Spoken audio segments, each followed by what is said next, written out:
Number 11، تراویح سے متعلق مسائل کیا ہیں؟ تراویح کی قیام اللیل کی کتنی رکعت ہیں، کتنی رکعت مسنون ہیں، کتنی رکعت سنت سے ثابت ہیں؟ سب سے پہلی بات یاد رکھیں کہ تراویح کا لفظ کسی حدیث میں نہیں ہے، نہ اللہ کے نبی صلی اللہ علیہ وسلم سے نہ صحابہ سے، یہ لفظ ثابت نہیں ہے۔ ہم کو اس لفظ سے کوئی جھگڑا نہیں۔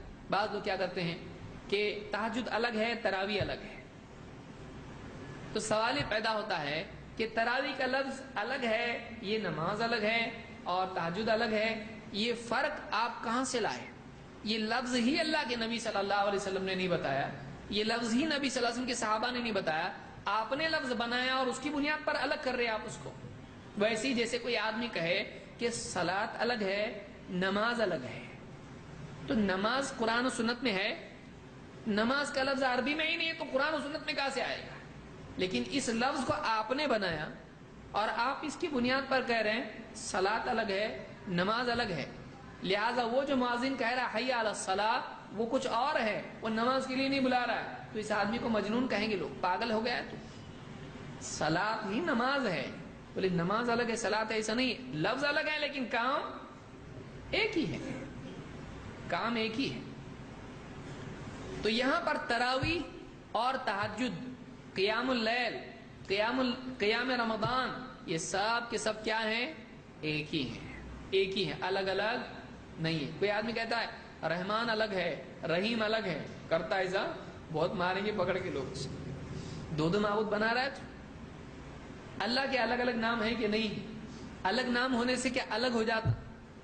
ایک ہی اللہ ہے نا، ایک ہی ہے کہ نہیں؟ ایک ہی اللہ ہے لیکن اس کے نام کیا ہیں؟ الگ الگ، کئی نام ہیں۔ وَلِلَّهِ الْأَسْمَاءُ الْحُسْنَى، اللہ کے بہت سے نام ہیں، اچھے اچھے نام ہیں۔ تو اسی طرح سے ایک عمل کے کئی نام ہو سکتے ہیں اور ہیں، اس کو صلاۃ اللیل آپ کہیں، تہجد کہیں، قیام رمضان کہیں، قیام اللیل کہیں، تراویح کہیں، کوئی پرابلم نہیں، لیکن نماز ایک ہی ہے۔ لہذا اللہ کے نبی صلی اللہ علیہ وسلم نے جو نمازیں پڑھی ہیں اس کا نام صلاۃ التراویح آپ کہیں، کوئی فرق نہیں پڑتا ہے، تہجد کہیں، کوئی مسئلہ نہیں، جو چاہیں آپ اس کو ثابت شدہ نام کہیں، کوئی مسئلہ اس کا نہیں ہے۔ اس کی کتنی رکعت ہیں؟ ابو سلمہ کہتے ہیں کہ انہوں نے عائشہ رضی اللہ تعالیٰ عنہ سے پوچھا کیف کان صلاۃ رسول اللہ صلی اللہ علیہ وسلم فی رمضان، رمضان میں اللہ کے نبی صلی اللہ علیہ وسلم کی نماز کیسے ہوا کرتی تھی؟ فقالت ما كان يزيد في رمضان ولا في غيرها على 11 ركعة، عائشہ نے فرمایا کہ اللہ کے نبی صلی اللہ علیہ وسلم رمضان یا غیر رمضان میں 11 رکعت سے زیادہ نہیں پڑھتے تھے، رمضان اور غیر رمضان میں 11 سے زیادہ نہیں پڑھتے تھے۔ یصلی 4 فلا تسأل عن حسنہن وطولہن، آپ 4 رکعت پڑھتے تھے اور پوچھ مت ان کے حسن کے بارے میں، ان کے طول کے بارے میں، کیسی عمدہ اور کیسی لمبی 4 رکعتیں پڑھتے تھے۔ ثم یصلی 4 فلا تسأل عن حسنہن وطولہن، پھر اس کے بعد آپ 4 پڑھتے تھے اور مت پوچھ کہ وہ کتنی اچھی اور کتنی لمبی ہوتی تھی۔ ثم یصلی 3، پھر آپ 3 رکعت پڑھتے تھے۔ فقلت یا رسول اللہ اتنام قبل ان توتر، میں نے آپ سے پوچھا اے اللہ کے رسول آپ وتر سے پہلے ہی سو بھی جاتے ہیں؟ قال یا عائشہ ان عینی تنامان ولا ینام قلبی، آپ نے فرمایا اے عائشہ میری آنکھیں سوتی ہیں، میرا دل نہیں سوتا ہے۔ اس کو امام البخاری اور مسلم دونوں نے روایت کیا ہے۔ اس میں کئی باتیں ہیں، میں اختصاراً ذکر کر رہا ہوں کہ یہاں پر حضرت عائشہ سے پوچھا گیا رات کی نماز کتنی، حضرت عائشہ نے کہا کہ پہلے 20 تراویح کی، پھر 11 تہجد کی، بتائیں ایسا نہیں، ایک ہی نماز بتا رہی ہیں۔ تو پوری رات میں اگر کوئی 2 نمازیں ہوتی تو بتاتی کہ پہلے آپ نماز میں عشاء کے بعد میں 20 پڑھتے تھے، پھر اس کے بعد میں آخر رات میں اٹھ کے آپ 11 پڑھتے تھے تہجد کی، تو 2 نمازیں اس طرح سے حضرت عائشہ نے بتائیں نہیں، صرف 11 نماز، چاہے رمضان ہو چاہے غیر رمضان ہو 11 پڑھتے تھے۔ معلوم ہوا کہ رمضان ہو غیر رمضان ہو دونوں میں پڑھی جانے والی نماز ایک ہی ہے اور اس کا نام کیا ہے؟ قیام اللیل، صلاۃ اللیل۔ تو اس کو نام کے الگ ہونے سے نماز الگ ہوتی ہے نہیں۔ کوئی آدمی کہے رمضان کے مہینے میں جو فجر کی نماز ہوتی ہے اس کا دوسرا نام ہے، کیوں؟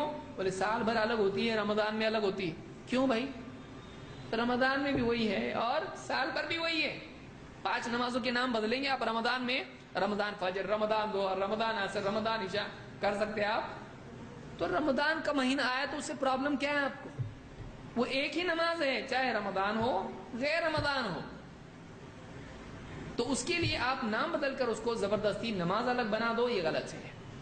یہاں پر ایک سوال یہ پیدا ہوتا ہے کہ 4 ذکر کی گئی ہے نا، تو حضرت عائشہ ہی کی روایت میں ملتا ہے کہ آپ ہر 2 رکعات کے بعد کیا کرتے تھے؟ سلام پھیرتے تھے. تو یہ 4 کیسی تھیں؟ 2-2-2-2. اسی لیے آج بھی کیا کرتے ہیں؟ 4 رکعت کے بعد تھوڑا رکتے ہیں، اس کے بعد 4 رکعت پڑھتے ہیں. کوئی آدمی کہتا 4 ہیں 2-2 کیسا ہوئی؟ تو آپ کہتے تراویح کی کتنی رکعت ہے آپ بتاؤ؟ 20 ایک ساتھ پڑھتے. تو 20 کیوں بولے آپ؟ جب آپ نے تراویح کی 20 رکعت بتائی تو آپ کو 20 ایک سلام سے پڑھتے آپ نہیں.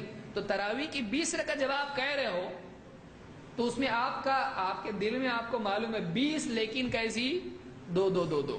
تو یہ بھی 4 لیکن کیسی؟ 2-2. کون کہہ رہا؟ ہم کہہ رہے ہیں، حضرت عائشہ خود فرما رہی ہے. مسلم کی، بخاری کی روایت آپ دیکھیں، اس میں آپ کو ملے گا، عام طور سے کتابوں میں ہے، حضرت عائشہ فرماتی ہیں کہ آپ صلی اللہ علیہ وسلم ہر 2 رکعت کے بعد سلام پھیرتے تھے. تو اکٹھی اگر کسی کو کہا جائے، جیسے کوئی کہے 11 رکعت تراویح ہے، 8 رکعت تراویح ہے، کیا اس کا یہ مطلب ہوتا ہے کہ 8 رکعت ایک سلام سے؟ نہیں، وہ ٹوٹل بتا رہے ہیں، ایک سیٹ بتا رہے ہیں. جیسے کوئی آدمی کہے گا تراویح کے لیے، میں تفصیل سے اس کو سمجھا چکا ہوں، کوئی آدمی کہے تراویح کی نماز کیسا پڑھنا؟ پہلے 4 رکعت پڑھنا، پھر رکنا، پھر 4 پڑھنا، پھر رکنا، پھر 4 ایسا کر کے 20 پڑھنا، بولنے والے ایسا بولتے ہیں، پھر اس کے بعد 3 وتر پڑھنا. تو آپ نے جو 4 بتائی تو وہ 4 ایک سلام سے؟ نہیں ویسا نہیں ہے، 2-2 ہے وہ بھی. تو آپ نے 4 کیوں کہا بھی پوری بات نہیں ہوئی. تو حضرت عائشہ کی بھی پوری بات نہیں ہوئی. دوسری بات میں انہوں نے بتایا کہ وہ جو 4 تھی وہ کیسی تھی؟ 2-2 والی تھی. اس کو یاد رکھیے.